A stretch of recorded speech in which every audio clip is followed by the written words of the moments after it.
Hi, my name is Stephanie and welcome to my channel. Today's video is pretty self-explanatory. I'm going to be talking about The Invention of Nature, Alexander von Humboldt's New World by Andrea Wolf. This book was published by Vintage Books, which is a subsidiary of Penguin Random House, in 2015. So while not super new, it's also not very old either. It is 398 pages with a fairly extensive notes section and selected bibliography not included into that number.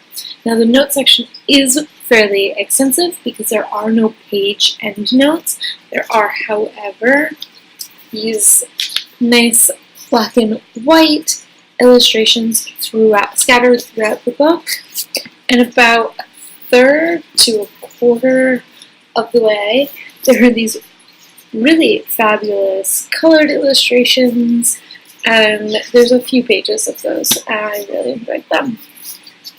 So I overall enjoyed this book immensely. The writing style is very accessible. There's really no theory in this book.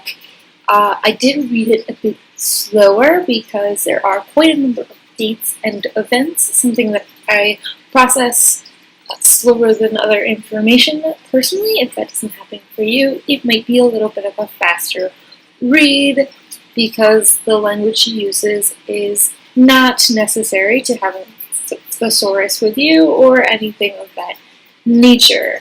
I will say that the style itself is almost a hybrid between popular nonfiction, novelesque almost, that you see in some autobiographies and biographies, and the academic fact-sharing that you see on the other end of the spectrum.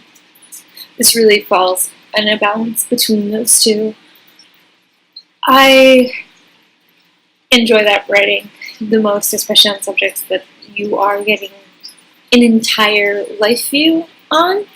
I will say there are chapters where she diverts attention from Humboldt to people that Humboldt inspired, and those chapters were a little long. I think they could have been shorter, especially since when you came back to Humboldt's personal timeline, you kind of had to be reintroduced because you spent a couple chapters with another figure. I do appreciate that she goes through and notes Humboldt's flaws. You really kind of get to know not just his science and all of the things that he's done for science in general, not just ecology and biology, but also the arts and history. Just, he was a polymath at a time when they were going out of style. I do appreciate, though, keeping figures like this realistic. I do sense in some books that the author, in an attempt to get you interested in a historical figure's life, will leave out some of their more unpleasant attributes or some of their less than stellar family life, but she doesn't, and I enjoyed that. Andrea Wolf kept me entertained and engaged throughout the entire book. She even, as you can see, gave me a list of books that I would like to read personally. It is amazing that, at least here in the US where I live, we haven't heard about him and we don't talk about him all of that much, considering the influence and reach that he had during his time. She briefly touches on this towards the end, however, it doesn't go that much into it, and I think it would be interesting to see more on that topic. This is a great biography, and if you think you're into art or history or nature or basically anything, this book might be for you. It's not a hard read. There is a lot of information, however, none of it is too heavy. I do think that it's kind of amazing.